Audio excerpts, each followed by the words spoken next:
and Dr. Lieberman for setting this up today. But I did share with him earlier that I know the topic was the future of healthcare in America, but I'm really sorry to disappoint you. My crystal ball cracked last night, and so we can't do that. We can't talk about what I see, but instead I started to think about it. I thought, well, what are the options since my crystal ball is cracked, and I really can't tell you what the future trends are or the future of healthcare. But how many of you know what Wayne Gretzky said that's so famous?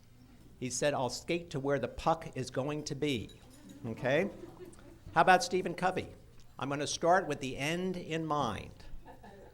Or, let's see if anybody knows this quote. You'll know the quote. Let's see if you know who said it.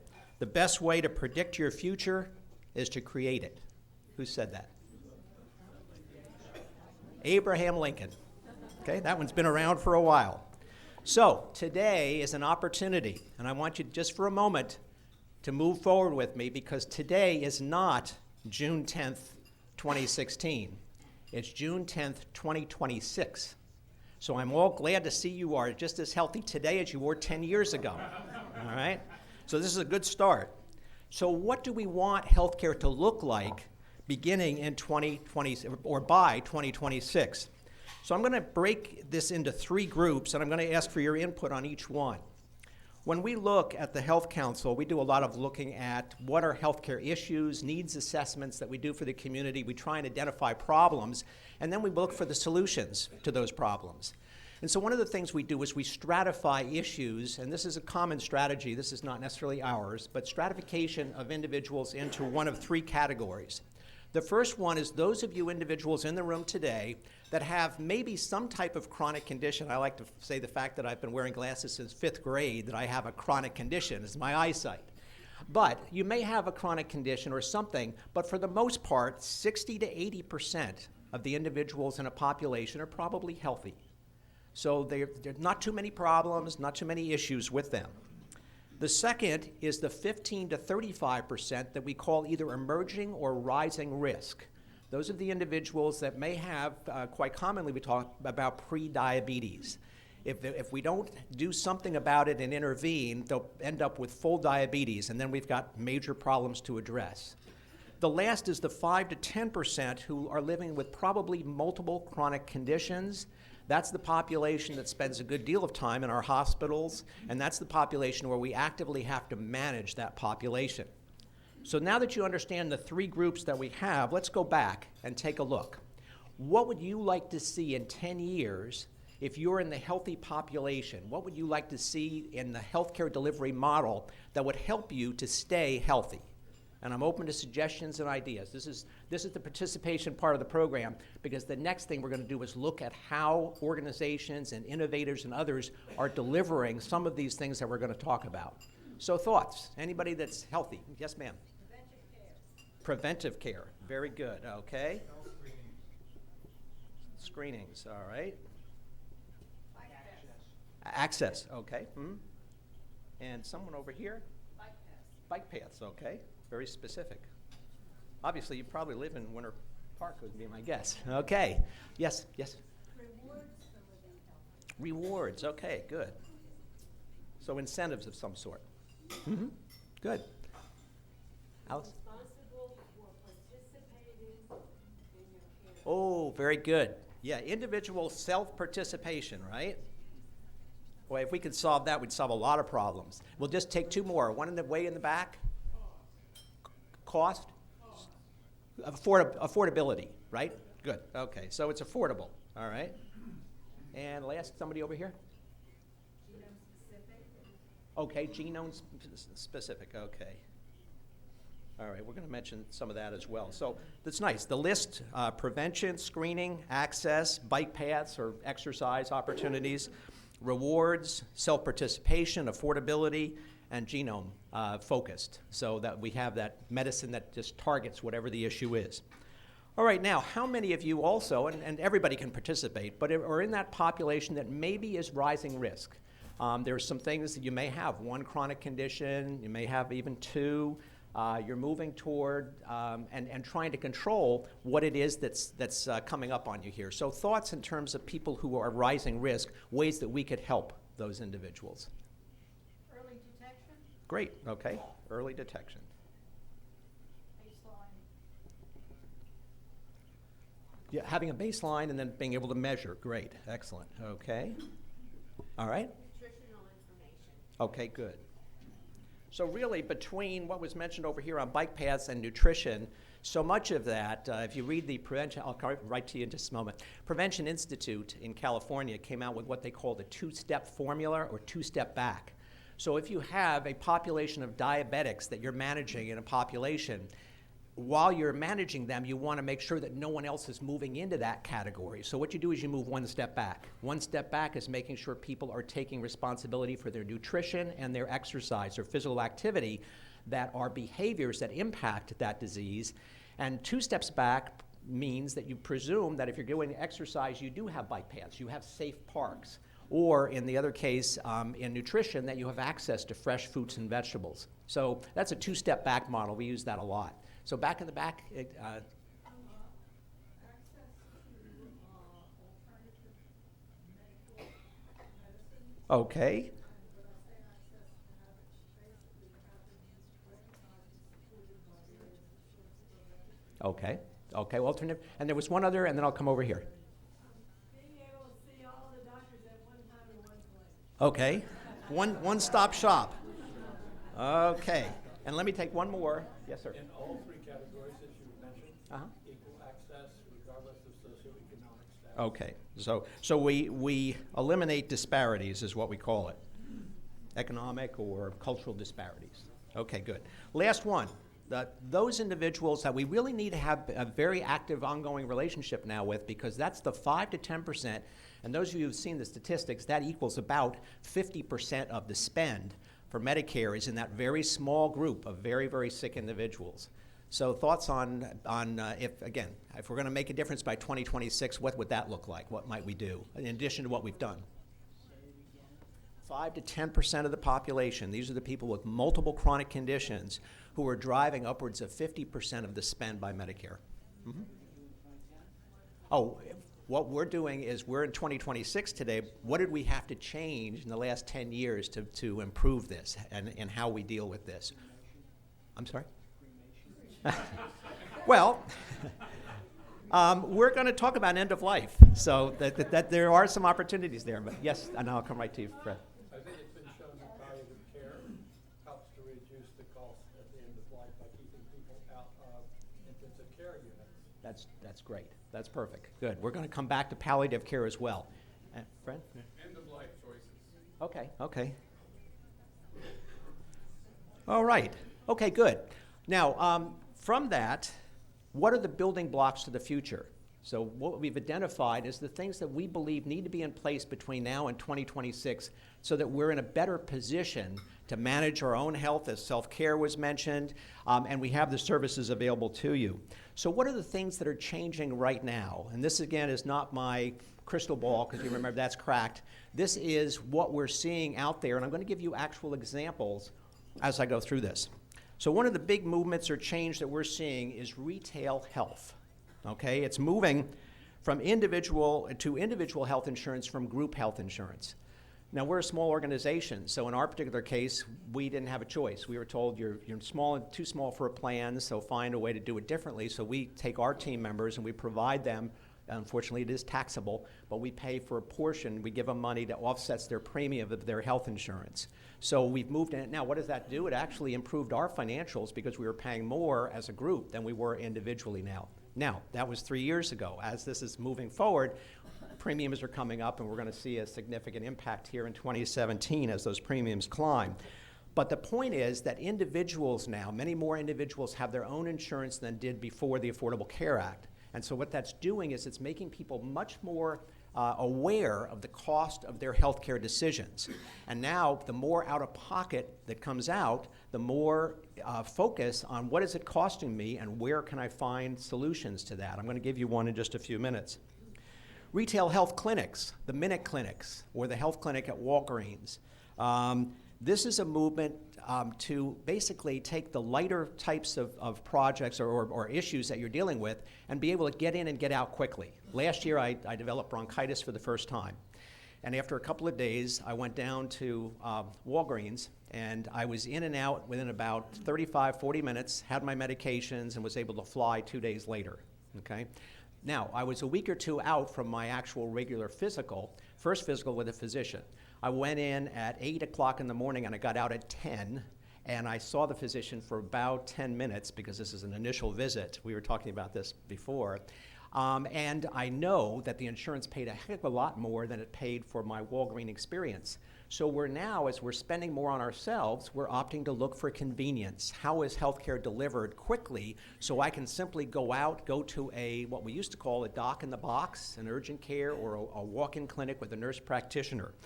So these retail clinics, and the next step of those is they're moving from acute issues that you have, and there's a limitation. They're very good on their protocols, what they will see and what they won't. But what you're seeing or going to see now is a movement toward more and more chronic care management through that kind of a model, through that retail model. And you're going to see telehealth, so that when I, as a nurse practitioner and running one of these clinics, I'm not quite certain what I'm getting here. I think we need to consult with the cardiologist, turn around, push the button, up comes the cardiologist on the screen.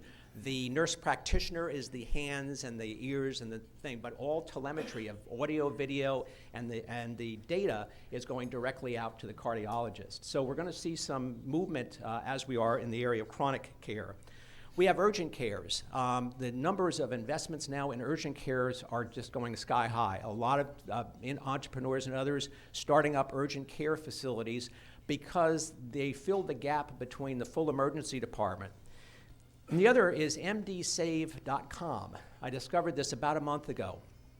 We're working with the company. In fact, I have a lunch meeting with them next week, because they have found a way to reduce the cost of care for individuals that don't have health insurance. And we, as the Health Council, run the network for the uninsured in Seminole County. We have a contract with the government up there to get people that are uninsured into care and to monitor them over a course of time. So mdsave.com is now negotiating with hospitals across the country to offer you a cash price. If you go out to mdsave.com and you don't have insurance, first of all, you'll be a $25 gift certificate for getting there in the first place. Then you say, okay, here's what I need. And you go through the lab work, the names of all the procedures, whatever it is. And when you click on what you need, up comes a map. And on the map is the cash price for that particular procedure, lab work, whatever it is, that's closest to you. So what this does is it suddenly gives you an idea of what a cash price would be. So you can actually shop that even if you don't have something near you and get an idea from the standpoint of what this actually might cost you. And then on top of that, or it should. And then the other piece is for those individuals who don't have the credit card to be able to make that work, they actually have built in a payment plan over time with a third party that will help you out. So I'm not promoting any, I should say that on the front end, I'm not promoting any services today, but I'm just sharing with you what's coming. And this is going to be a significant impact as we work with the local companies that are involved in doing this. Right now they're only in Osceola, Polk, Brevard counties. However, we're in negotiation now to bring this to Seminole County as well, and then possibly to Orange.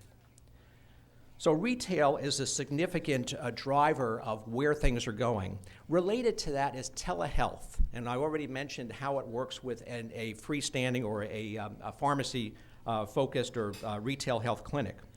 So in telehealth, right now, if you have MS and you're a veteran and you're living up in the panhandle of Florida, it used to be to get to the treatment program that the VA had in Gainesville would take you almost the entire day, because you probably had to go by car through Perry and all the little towns up in the panhandle to come down to Gainesville.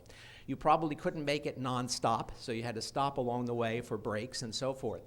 Now what you can do is you can go into a telecenter that the VA has up in the area around Madison or other areas in the panhandle, and literally you will see your specialist team there in Gainesville via telehealth. So it's completely eliminated, and they're managing MS patients who are veterans across the panhandle from Gainesville. Now, that's not to say, again, that you walk up and you put a dime in the slot and the TV comes on. In this particular case, you have experts in those centers to actually do, again, the hands-on, but they're under direction of the physician. But there is that ability now to do a clinical to clinical. The other place we see this is the fact that there is now something called direct primary care. We'll talk about that a little bit further into this. But direct primary care means that the physician is being paid on a subscription service.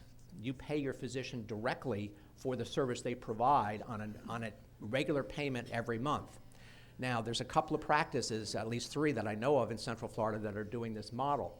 But the reason I mention it is because when that primary care doctor has a question, this one particular doctor, she has a contract with a company that runs a telehealth data company in the middle of the country.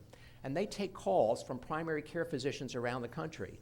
And when I call up and I say, okay, I've got this question, I'm not sure how to deal with this particular patient, the endocrinologist I need, the endocrinologist, it's paid, it's $1 per member per month, is paid at this center to be able to get on the phone with that primary care doctor and say, okay, here's what you need to look at, here's how you need to manage this. So this is going to expand considerably what primary care practices can do within their practice, within their medical practice, but it also is another way that physicians' primary care now can reach out and get specialty expertise by telehealth. The next one is telemonitoring. This was mentioned back in the table earlier. Somebody mentioned someone that was being monitored, but we have one of the more aggressive programs. There's 3 of them that I can mention to you locally. The one is at Orlando Health. Orlando Health has been monitoring cardiac patients for years now out of a center down right off South Orange Avenue. And they literally monitor their cardiac patients on a regular basis. They've had 40, 50 the last time I went in there, patients being monitored. So you can be home where you want to be, but you can be monitored remotely, your heart condition, your blood pressure, and so forth. You have the Satellite Beach Fire Department, a rather progressive fire department. They decided a few years ago to explore something, which again we'll mention later, called community paramedicine. So right now, if you are living with some chronic diseases in the city of Satellite Beach, and in the morning when you get up, you check your blood pressure if you are hypertensive, or you check your blood sugar if you're diabetic, or you step on a scale if you've got congestive heart failure. And what happens is that information, with your approval, goes up to the cloud. They use a company called iHealth. This is consumer-grade equipment. The information goes up to the cloud, and oh, by the way, if you don't have access to internet in your home, the churches in that town are buying mini iPads for these individuals. And they found out that when you turn the device on, it seizes the mini iPad and just says push here, and it does this all automatically in terms of getting your information fed. But those who are there living by themselves has also figured out, wait a minute, what's this FaceTime? Oh boy, grandchildren, here I am. So they're using those devices now for a lot of other things aside from just this purpose. But here's what happens. When you're approving the fire department, every morning Melissa comes into the firehouse. She's a paramedic. She sits down in front of the computer and she brings up your records because you have allowed her to access the cloud. She looks at it and she says, you know what? Jane yesterday had a weight of this. Her weight's going up 2 pounds, in just one day. She's congestive heart failure candidate. I need to get on that one. So she'll either go out to see Jane or she'll go ahead and call her and find out what's going on that's causing her to gain water, gain fluid, which will lead otherwise to an emergency visit. So this is being done in Satellite Beach with consumer-grade equipment, and the local fire department motivated to make this possible. The other area that I wanted to share is what we call EICU. This is not new, it's been around for a while, but you have, again, in Rockledge, all of the ICUs in the Health First Health system are monitored out of a central location. So the doctor or the doctor's team that's there is monitoring and overlooking all of the patients that are intensive care level patients across their 4 hospitals from one location. This is not new, but it's, again, an example of telehealth. The last one is one that you may have seen locally, and that is Nemours is now offering visits, pediatric visits for about $49 or $49 or $59, using whatever device you have, linking up to them down in Medical City. And also American Well. You may have seen the TV commercials for United Healthcare where somebody trips over the table and then they're going to see their doctor. And that's exactly what that is. American Well is the company that's providing the capability for consumers directly to access physician or other help through telehealth. So we're seeing a movement, as you can see, we're seeing a retail movement out to retail facilities where you can get things in a hurry. You're seeing it now coming to you through telehealth. What does this mean to the hospital? As I like to say, I'm a recovering hospital administrator. I used to focus on putting heads in beds for many years. And then I woke up one day and I realized, wait a minute, there's another way to do this. And I started working with a large primary care medical group in Seminole County. And I realized, wait a minute, everything we should be doing is just the opposite, keeping patients out, happy, healthy, and at home wherever possible. So the nice part about working at the Health Council is we get to do that now. But what's this going to do to the hospitals? What you're going to see is the hospitals 10 years from now, or today if we're in 2026, the hospitals are going to be very high acuity. First of all, they're getting squeezed because the front end where everybody used to go, I'm not feeling well, doctor, okay, that's all right, go to the hospital. I'll put you in the hospital for the weekend to observe you. All those things that I grew up with, and many of you probably grew up with, where, and the length of the hospital stay was considerable. Well, what we're seeing now is fewer admissions because more and more surgery is being done outside. The technical capabilities of the surgery centers and others to go ahead and handle that, excuse me, outside in that particular model. There's another model that you have locally that is having an impact on this, and it's right on 1792. It's GuideWell. Everybody familiar with GuideWell? GuideWell looks from the outside like it's another urgent care, or we're now getting freestanding emergency departments, but that's neither one of those. What GuideWell is an emergency department physician staffed facility. So when you go in there, it's similar to going into an emergency department, okay? But it's not set up on an urgent care rate model. On an emergency rate model. It's built more on an urgent care. If you actually need to go to the hospital, they can direct admit you into the hospitals locally. So what you're seeing is a way to address the fact that individuals, when they go to the emergency department, many times, a high percentage of those individuals do not need to be in the emergency department. A few years ago, HCA began to offer in Ocala an opportunity where if you came in and they identified through the triage that they're required to do, when they triaged you or checked your health condition, they realized this was something that could be handled in an urgent care setting or your private physician, they would say, okay, you can stay, we'll take care of it, but this is what you're going to pay. And they told you right up front. And there was a big to-do when that first came out. But what in essence they were doing was identifying the fact that a large number of patients that come in for an emergency really don't need that level of care, and it's a very expensive approach to take. So now you're going to see more and more of these GuideWells. There's 2 locations. There's a third one going to be opening here by early next year. You're going to see more and more of that model where they're trying to educate you to go to the less intensive setting first, and then if they need to, they're quite capable of stabilizing you and transferring you over to the hospital. So what have we done? We've kind of reduced the input into the hospitals. Now let's take a look at the back end.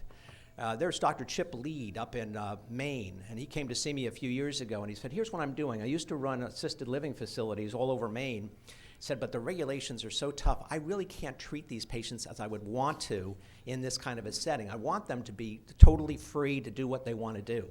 So what he started to do was put a camera in those individuals who were accepting of this, and most were willing because of the alternative. He put a camera on the mantelpiece in their home, and then he put another camera under their bed so he could see their feet move during the night. And he put motion sensors in, okay? And he put detectors on the outside doors and windows. And he had one particular woman who had this in place, and at about 3 o'clock in the morning, they noticed there'd been no activity because she hadn't moved as she normally did to go to bed. So they zoomed in with the camera, and she was in a blanket like this, sitting in her sofa. And it didn't look good to them, so they went by their protocol and they notified the neighbor to come over and take a look. Well, when he arrived, he opens the door, he had a key, and he comes in. The house is 61 degrees. She had turned off the furnace instead of the stair light, okay? So what they do, brought over hot soup. She never needed to go to the emergency department. They were able to get her taken care of, turned the furnace back on, warmed up the house, everything was fine. But this is an example. More and more companies now offering this kind of an arrangement where you can stay in your home, which is where you primarily want to be, but it also enables us then and there's a company called Rest Assured that we work with in this as well. It's allowing us to move people out of the hospital that much sooner because there's a setting, whether it's their home support setting or whether they move into rehab. There's a variety of other approaches that, again, are working off the back end of the hospital stay. So the future is the higher acuity hospital. And this is where I also wanted to mention end of life. Some of you may be familiar through Winter Park Health Foundation with the Conversation Project.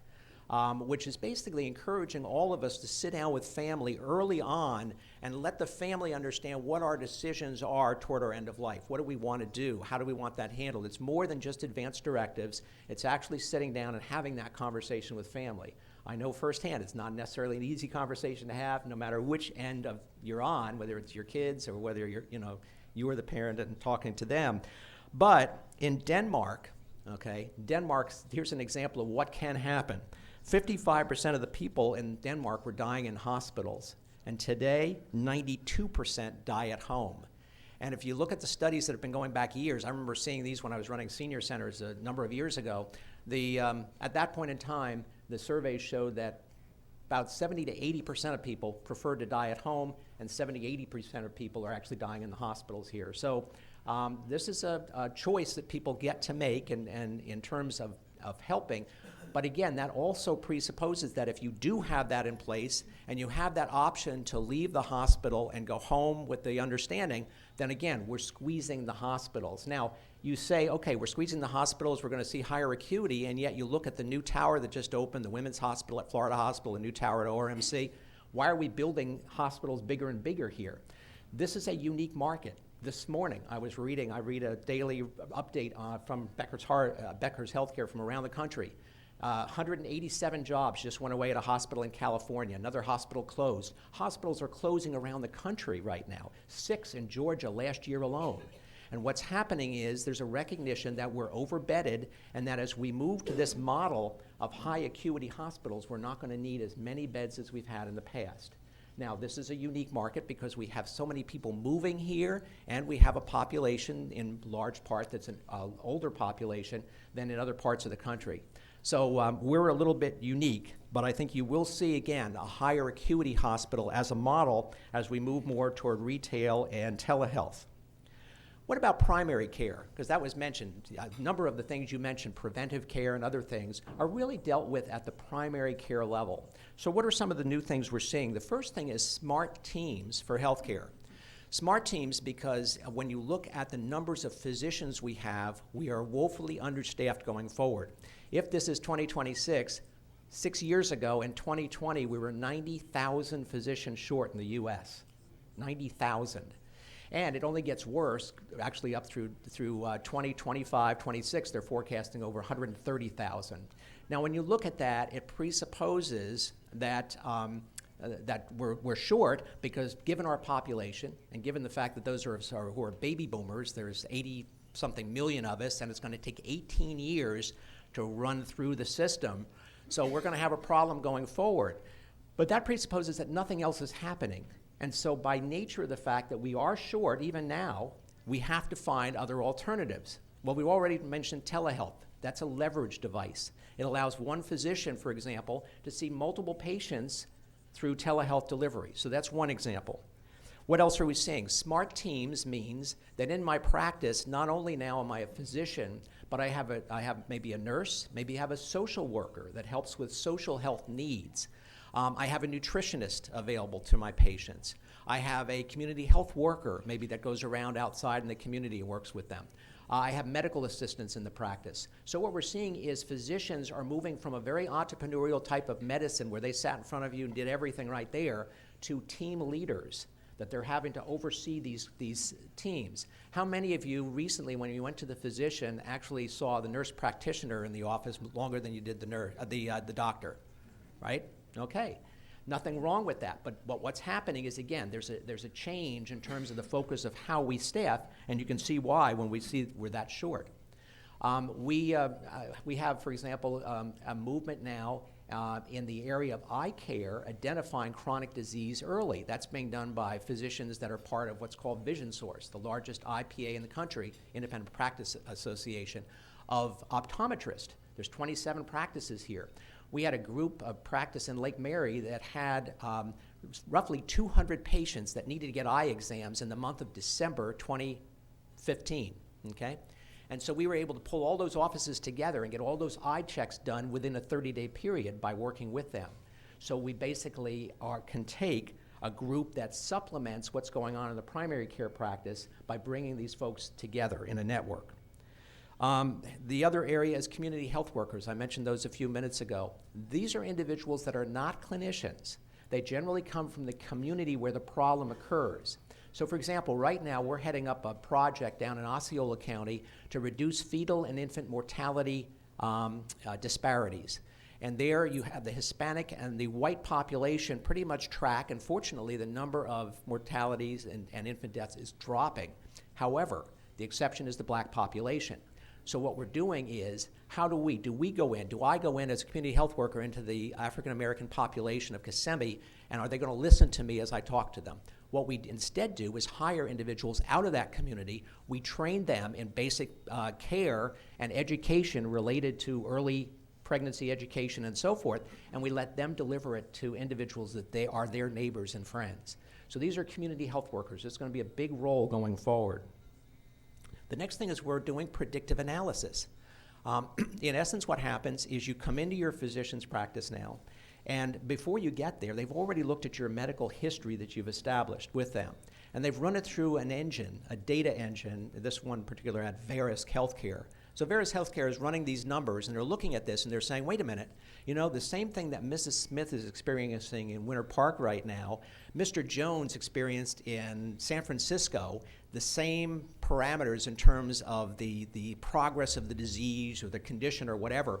And we know that 6 months from now, he didn't do anything and he had a heart attack. So she's at risk for a heart attack. So when your physician comes and gets ready to see you, on there are the suggestions that relate to cardiac checks, things that should be done, because the data engine is saying, look, there's a risk here to this individual. So, and then what they do is they take that and they marry that up with a company called FICOR, which does the telephone notification. So if you're a patient, I can't speak to Florida Hospital, I know they're using this, but in Orlando Health, you will get a letter that'll say, hey, here's a reminder, you have not had this test in a while. Make sure you call us and get this test taken care of, you're overdue on this test. What's happened is the numbers and the history have analyzed the information, and they've said this person needs this test at this point in time, and they notify you through communication system.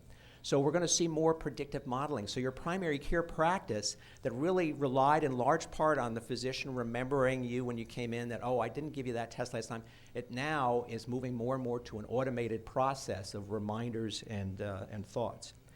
And the last area is prevention. One of the things that is probably most difficult about Medicare is Medicare never paid for prevention, and most insurance didn't pay for prevention. So it was up to you to go in there and try and remember what you needed and when you needed it. Now what happens is Medicare has realized that if they do early intervention, that it's less likely you're going to have a serious problem later on. So what they've done is they've gone ahead and put in a billing code, 99490, for those of you who know what that is in the room, which is basically a chronic care management program where every month you receive a call. Some of you may have had your doctors ask you about this. It's not in widespread use right now. But what happens is every month, somebody from the physician's practice or working with the physician's practice will make a 20-minute conversation with you and check with you on where you are, what are the issues and things that you're having. That information in turn is reviewed by the physician so that the physician can act proactively in getting you in because something has changed. So if we go back to Miss Jones over in Satellite Beach and we find out that her weight is gaining and we suspect we have a cardiac issue, again, we want to be responsive in terms of getting there, but also we want to communicate with her physician, letting her know that, yes, this is something that's happening, you want to get her in. So this is just, again, another way that we can encourage proactive care, prevention, instead of waiting until problems get bigger. Also, Medicare provides an annual wellness visit, and they also do cognitive assessment, medication management. There's a number of things now that they're paying for that they didn't traditionally pay for. And that, incidentally, is traditional Medicare Part B. For those of you who have Medicare Advantage, it's a completely different model.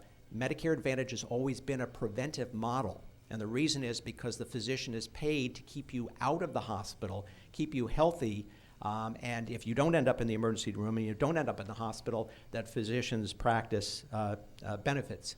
And so that's always been a different model. But for Medicare Part B, this is new as of a year ago, January.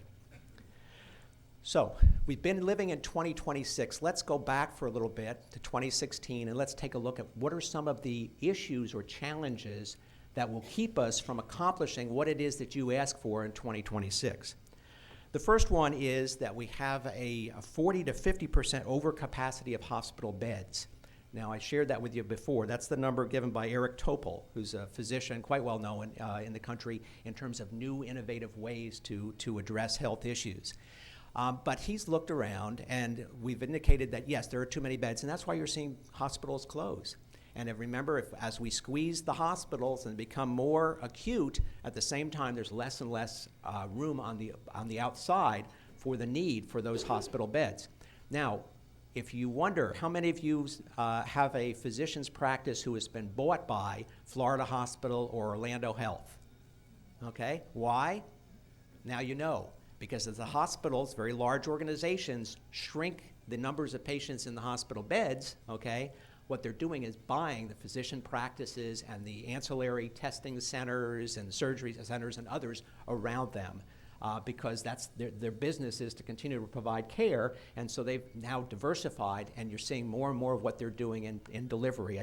When I pulled off 4, I came across the Florida Children's Hospital urgent care right there. Those are examples. You're going to see more and more. There's 2 under construction, one in Horizons West, one next to the library and Dr. Phillips.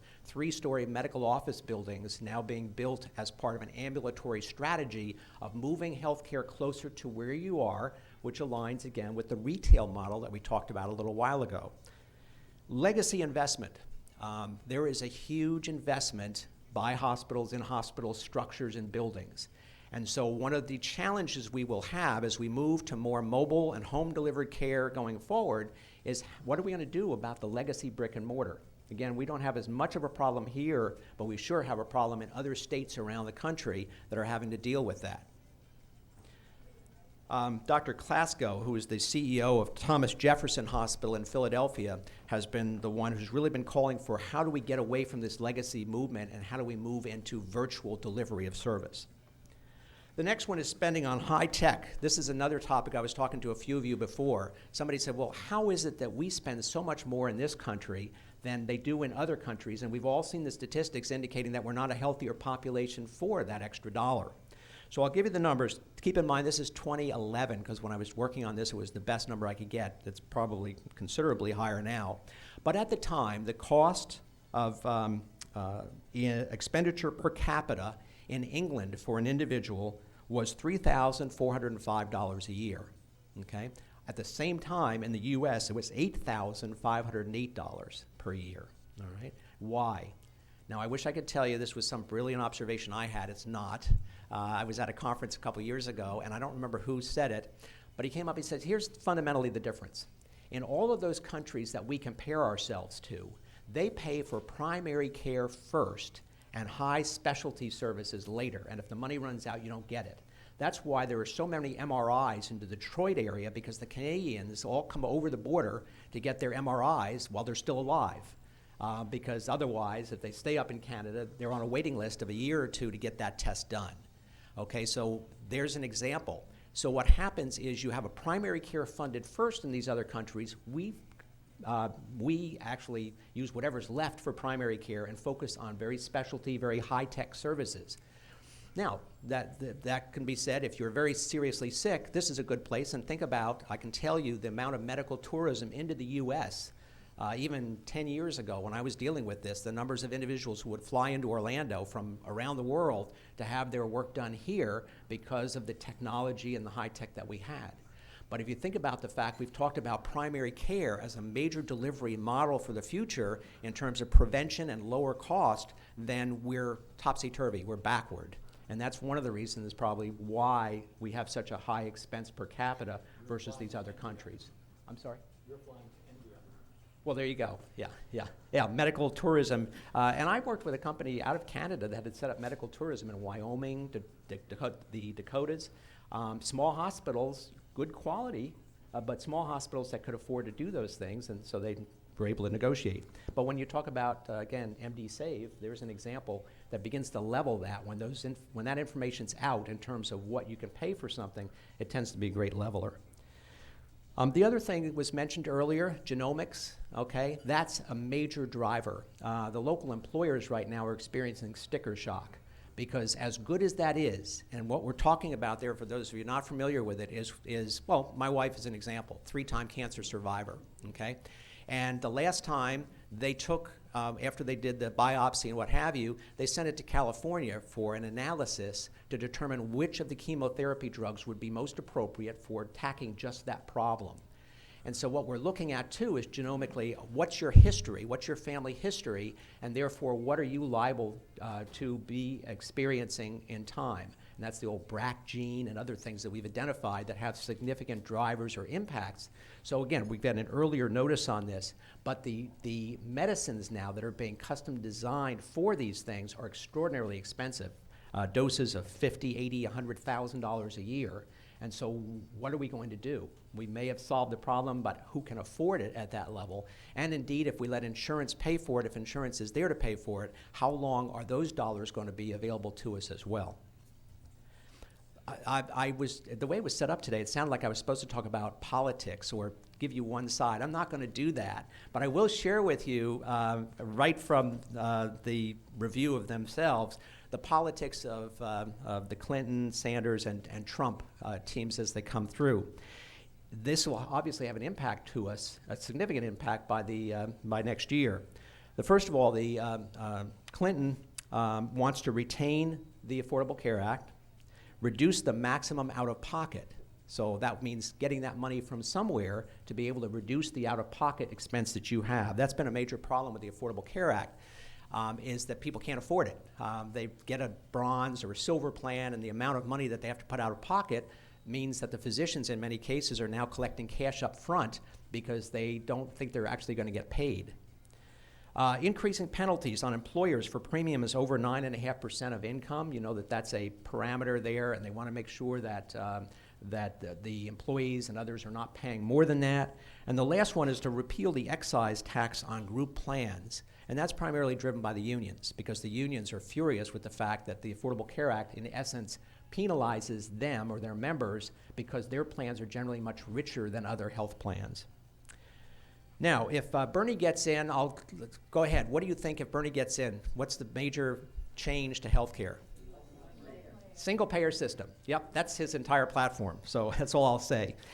Trump wants to repeal the Affordable Care Act, allow prescription importation, because those of you who have been, I was in Seoul last week, and you look at the price on medications in Seoul, South Korea, or you look at it in Europe and you go, wow, what happened here? Because we get soaked for the research, dollars and things being spent here. And so he wants to be able to import prescriptions or medications, and then also allow tax deductions for health plan premiums is the other thought in his platform. So those are, now that could change. I believe Clinton administration recently announced some change she was making in terms of her stand on Medicare, allowing you possibly to look at an alternative to the traditional Medicare, which has not been where they've been before. So these could change, but I wanted to at least summarize what's going on, and obviously will have a significant impact by next year in what our system looks like. A few thoughts on the Orlando metropolitan area. First of all, we are home to a couple of statistics I'm going to give you that are not really good statistics. The first one is hospital readmissions. None of us want hospital readmissions.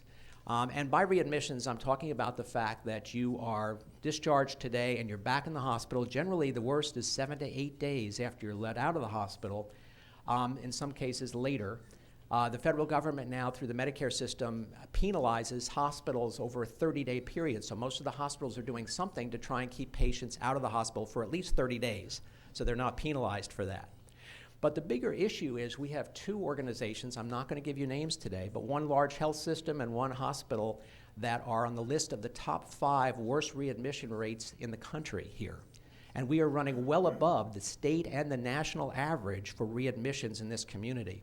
As a result, CMS has put a special task force together. Many of us are meeting to look at the root causes. What is it that we can do to impact and reduce the number? I shared that we've just signed an agreement with a medical group that we provide a paramedic within 2 hours after you're discharged from the hospital. That paramedic can be at your home checking medications, making sure that you've got the food in place and the things that are necessary so, excuse me, so that you don't end up right back in the hospital, which happens quite often where somebody comes home and there's no Nobody there, no support mechanism in place to address that. The other one is we are number 17 on the list of the top 25 markets in the country with the most expensive joint replacement bundles. Medicare is now bundling joint replacements. What does a bundle mean? You're going to hear a lot more about this. Any of you who have had a joint replacement, when you got through the process and you began to get the bills, you got a bill from probably, 5, 10 physicians, different specialty physicians who took care of you. Some maybe when you were sleeping and didn't even realize it, the anesthesiology. And then additionally, you got a charge maybe for the hospital charge included all the different components, the implants and all the other things that were involved in that. And you didn't see it as an entire product. Well, a number of years ago, and I'm not going to suggest they were first, but it's a good example, is Geisinger Healthcare in Pennsylvania came out with a guarantee that if you had cardiac surgery there, they would not only do it for a fixed price, but they would for 6 months provide you with a guarantee. So if you had a problem with what they did, during that 6 months, they'd take care of it at no extra cost. Okay, it's called proven care. Well, now what's happened is the Medicare has looked at this and said, well, wait a minute, if we could bundle things so that instead of getting multiple bills from multiple parties, you got one bill for your hip replacement, okay, much easier for you to do some shopping up front. You call the 2 health systems or 3 health systems in town, this is what I need, and what is it going to cost? And they give you the bundle cost. But in our particular case, we're at 12.6% above the national average. Now, I can tell you from someone who, again, used to figure out, okay, where can I get my cardiac physicians at South Seminole Hospital more cases, and someone who worked on building that and looked at where were the opportunities for that. My concern was only which patients were going to which hospitals within about a 10 or 15 mile of radius around, or diameter around Longwood. Today, an employer may very well say to you, okay, you need a hip replacement, I'm sending you to Cleveland Clinic.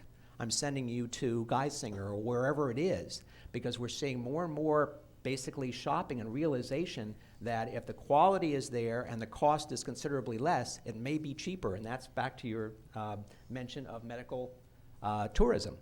And sending you and your family somewhere in order to get that medical tourism done, procedures done, and it's still less expensive for the organization. So you see a lot of that going on inside the U.S. You see it into Puerto Rico, where organizations have set up practices because they're still under the U.S. You don't need the passport, but at the same time, their costs are considerably less expensive. So we'll have to address that. How are we going to, again, bring our costs down? So I promised in this whole process to address, what it is that you talked about and your issues and concerns. And I'm going to go back there in a minute, but I'm going to tell you what I'd like to see in 2026. The first thing is preventive care, something, again, that you mentioned. And I'd like to see that offered in what we call value-based. Now, we're going through a significant difference and change right now in healthcare. We're moving from fee-for-service to value-based. For a number of years, I was responsible, working with a large group in Seminole County of physicians, for dealing with patients that were Medicare Part C, Medicare Advantage patients, under the WellCare and Humana plans. Now, it was at a time, how many of you remember Medicare Plus Choice? That was the predecessor to Medicare Advantage. And the story still goes, the fact that in order to get into a plan in those days, you had to be able to climb up to the meeting room where they were signing people up, because they would pick a building with no elevator. So if you were healthy enough, in order to make the climb, then they would be glad to sign you up. The other thing is, I know physician groups who unfortunately said, okay, here's this money flowing in, because the way this works is they're paid in advance. So here's what happens. Medicare says that Dr. Lieberman now is no longer in Medicare Part B, he's now in Medicare Part C, and he's with Humana, okay? So now what I'm going to do is, federal government, I'm going to pay a certain amount of money every month to the Humana health plan. Humana, in turn, is going to move that money as quickly as they can, because they don't want to bear the risk of taking care of Dr. Lieberman. They're going to move it to the doctor's practice, the physician that Dr. Lieberman actually chose, because it's up to him to choose that physician. So he's got the physician. That physician's getting that money in. The goal now no longer is, let me see, how many times can I get Dr. Lieberman in to be able to bill some more? No. Now, if I keep Dr. Lieberman out of the emergency department, I keep him out of the hospital, I'm financially better, because that's money that's in what we call service buckets, and that's money that I get to keep at the end of the year if I haven't spent it. Now the question becomes, wait a minute, what happened with Medicare Plus Choice? That means that the doctors are just going to, they'll do whatever they can to get that money, and then they're not really going to provide the care. But along came what's called HEDIS. And now what happens is the health plan and the doctor get dinged if they don't do what's medically necessary in terms of preventive services for Dr. Lieberman. So there's a runner there basically that says, look, you're going to lose your star rating if you're a health plan. You're going to be impacted financially if you don't do what's right for Dr. Lieberman and do everything you can to make sure he stays happy, healthy, and at home. So that's a value model. It's a movement toward preventive care. I won't get into politics, but suffice it to say that back in 2008, when I was working with a physician group, we heard coming out of Washington the first thing that was going to be done away with was Medicare Advantage. It's something that those Republicans and those fat insurance companies are doing over here, and they get paid, and they do get paid well for this, because remember, the doctor's getting paid every month whether or not he or she sees you. So there is an expense related to this. But at the same time, the administration says we're going to move to preventive care. This is preventive care. So what we've seen is an actual slow, continued increase in the number of individuals enrolling in Medicare Advantage plans across the U.S. So a value-based model, something that looks at keeping you healthy and encouraging you. And somebody mentioned incentives before, and that's part of the Medicare Advantage program is incentives, silver sneakers, maybe hearing, vision that you don't get otherwise. So those are things, again, that are provided. The next one is low-cost alternatives. I used to, before I got into healthcare, I used to build and run and own AM and FM radio stations that were automated. Basically, if you remember WKRP in Cincinnati, those happen to be my initials, KRP. But there was one where, Venus Flytrap pulled the curtain back, and there was this completely radio station running by itself. And I used to do that out in Claremont and other places. It was an alternative, a low-cost alternative way of getting things done and running those from an automated standpoint. So what we do is I tend to be high-tech, so I look for things like telehealth and what we're doing in enhancing retail care and others. And I see that as the future because that leverages a smaller number of people. And when we talked about the doctor shortage earlier, that's what we have to do is how do we leverage and expand the capability of those medical specialists to practice at the top of their license and to do the best thing for us and still at the same time make it economically feasible to do that. The other thing is let's address root causes before they become more expensive. One of the reasons I work with the group I worked with, because I used to recruit them. I brought many of their physicians into the community. Anybody who's Richard Schaefer's, your doctor, that was one of mine, and a lot of doctors I recruited into the community. And what I did is the recruitment is I'd bring them in, help them set up their practices and so forth. But my whole goal was how do we then identify and help them to help you identify early what is it that's running the cost of care, and that's building the primary care base. That's what we tried to do. So let's look at how do we reduce that expensive care later, because that group that I built took it from that approach and looked at it and said, look, if we don't take care of Dr. Lieberman today, 6 months from now, this is what's going to probably happen to him. It's going to cost us much more, so let's just deal with it. Second one, I think, in addition to preventive care, is going to be care at home. I'm on the board of the PCAN, Primary Care Access Network, which is the safety board, if you will, safety net board for care for individuals in Orange County. And in the PCAN board, when I first got there, they were looking at where are we going to open existing or added new sites, new clinics, new free clinics or new federally qualified health clinics. You may know those as Orange Blossom Health or True Health. And I said, well, we can keep adding those, but what about taking another step down from there? What about looking at what we can deliver at home? Can we put in place services that we can deliver in the home? You have elsewhere in the state, and this area now, you have nurse practitioner home visit services, doctor home visit services. So we're looking again at how do we actually provide more care, and that's at home. It also tends to be cheaper to get you home faster. That's, again, the reason why the insurance is encouraging you to get out of the hospital that much sooner. It also, though, is healthier. Some of those, especially who have worked in hospitals, know that that's one of the best places to pick up what you don't want to have. So how do we avoid nosocomial infection? We get you out of the hospital and get you home and take care of you there. Or maybe we even avoid you getting to the hospital. I worked with Dr. Bruce Neff at Johns Hopkins, who developed the hospital at home model, which in essence identifies an individual as a candidate for this program, and before they go to the emergency department or when they get to the emergency department, they're never admitted. They're sent home and then maintained at home with a daily hospital or doctor visit and monitoring and maybe home care and other things, and it's well worth it to the payer of the insurance plan to keep you out of the hospital. And we have hospital at home operating in areas of this community. The next one is where people want to recover. Remember what we said earlier, when they do near the end of life, they'd much prefer to be at home with family rather than wired up in the hospital. Technology enabled. We couldn't always provide the level of service that we can, but I've talked to you today about a lot of the technology and services that are being provided to keep you out of the hospital in the first place, or to allow you to be home. So that technology wasn't always there, but when we talk about motion sensors and video and telemetry and all the rest, we're talking about the use of technology to make better use of the human resources we have. And the last thing that I wanted to briefly mention to you is more out-of-pocket spending, but less spent. That means that we need more engagement. Somebody again mentioned self-care. That's the biggest issue we have, is we know what we should do, but we don't always do it. And congratulations to whoever chose the menu today. We had salad, we had baked fish. I mean, from a health standpoint, I said this must have been set up this way. I don't know whether it was or not, but don't tell me if it wasn't. So, pay for convenience. More people, again, spending out of pocket because my visit for my bronchitis was $35 to Walgreens. Now, the medication was in addition to that, but my insurance covered a $35 visit to Walgreens to address that in 20 minutes. It's also local and online services. It's the $49 or $59 when your grandchild's with you and something happens and you pick up the phone and call Nemours, $49 or $59 to get an idea of what's going on. So the fact that you're paying that on your credit card or out of pocket, but it's less than you would have paid otherwise.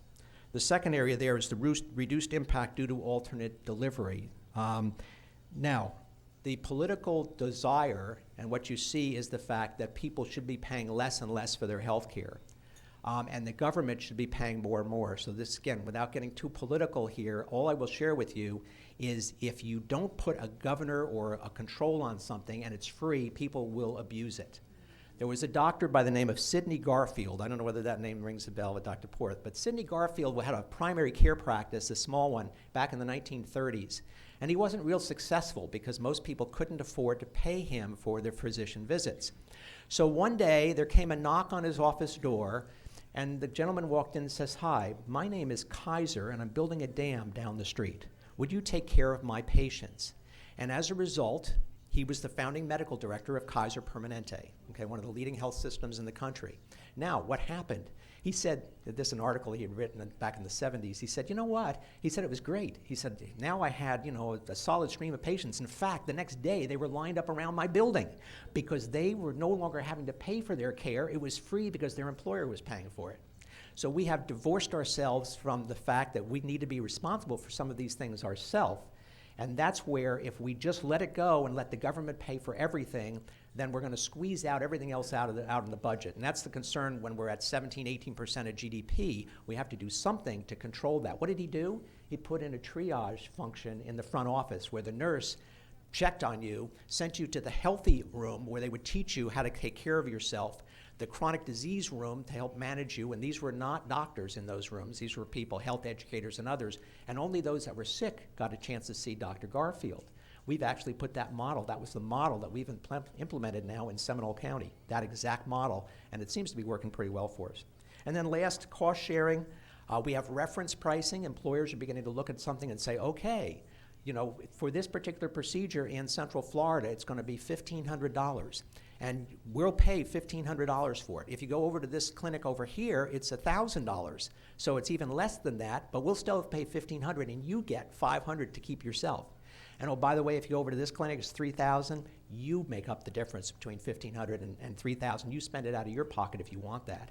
Reference pricing, another with bundling and retail, another pricing model that's coming very, very rapidly with employers. So, a job well done is a job well begun is half done. You designed the future. You told us, you decided what you wanted in 2026. I shared with you two things today. One, some of the ways that we're going to achieve some of those things that you wanted, and also those things that are challenges to us between now and 2026. So given that and the fact that you're just as guilty of as me, since we all kind of came up with the solutions together, I'm open to questions and ideas that you'd like to share.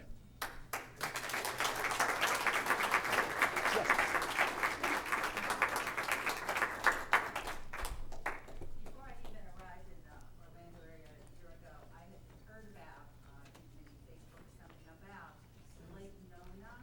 Yes, Medical City. Mm-hmm. Yeah, Medical City. Uh-huh. This longitudinal study that they're doing out there, like Huh. akin to the Framingham study. Yes. out in Framingham, Mm-hmm. to kind of track people and sign them up to take histories and see if their lifestyle is conducive to good health. Uh-huh. So I just wondered if you kind of had any insights on how that's going. I don't have an update for you, but there's actually another one going. $1 million was given by the Harmony Foundation or the Harmony Institute to UCF Medical School and the Miller School in Miami to look at measuring the same thing, the impact of in the environment and natural animal life on human health out in Harmony down in Osceola County. I was actually engaged in helping get that community started. So I know that better than the one that they're working on with Lake Nona.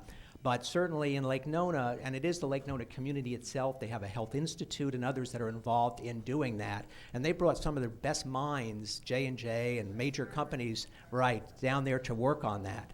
And the idea being that if you can study over time, you can get a better job of looking at the outcomes. Are we making a measurable difference in what it is that we're doing in a community? And there's your example right there. So thank you. I guess there's a mic now. Okay. I had worked in the medical field a long time ago in Virginia and Philadelphia, and it's really changed. But one of my concerns is the lawsuits that have occurred with one of our illustrious hospitals here, and from being dishonest, and they lost I know some lawyers that tried those, and they lost. What is being done to prevent this kind of thing? Well, I mentioned briefly that I worked for both the American Hospital Association and the Florida Hospital Association for a period of a couple of years. So, so I know what you're talking about. Let me just, in defense, let me share with you that right now, the latest count on the number of pages of regulations that a hospital has to deal with, they're somewhere in the area of 4,000. Okay, 4,000 pages of existing regulations. The Affordable Care Act itself, I'm trying to remember because I read it. 2,700 pages. Doctors, I was sharing with Dr. Porth before that they're now facing a model that's going to have a significant impact. We didn't mention it today. It's called MACRA. It's going to determine, based on statistics from 2016 and 2017, what they're going to make in the future under Medicare. And it's going to have huge implications. But the reason I mention it is because MACRA, the latest bill that came out, is not final yet, 928 pages. So the volume of regulations I've never in my life seen coming down. And so the problem is you do get the potential, and let's get the benefit of the doubt, you get the potential for missing something and being out of regulation because of the fact that, how do you know all of those things and keep track? Now that said, we happen to have the #1 fraud capital in the country for health is South Florida. We have it down there constantly, and part of the reason is because Medicare tends to look to recover after the fact. What you get a lot of the times with Medicare Advantage companies is they're watching on the front end, and as soon as something doesn't look right, they jump on it because they've got shareholders that are watching them. With Medicare, they pay it, and then they're trying to get it back, and they're not real successful all the time on achieving that. So that tends to be where you see the fraud is in traditional Medicare in those practices. I don't want to address that particular issue that you have. It's like anything else. I will tell you as a fellow, now I'm retired, but fellow in the American College of Healthcare Executives, which is board certification as a health administrator, ethics is a significant part of the national exam that I used to write questions for. So I'll tell you that, if there's fraud going on, it shouldn't certainly be, and there should be somebody watching for that. That's the best I can do in terms of answering your question. Folks, we've reached the 1:30 and we've passed the 1:30 deadline, so we have to thank Ken for his presentation. And if he's willing, perhaps he'll stay for a few minutes and answer your individual questions.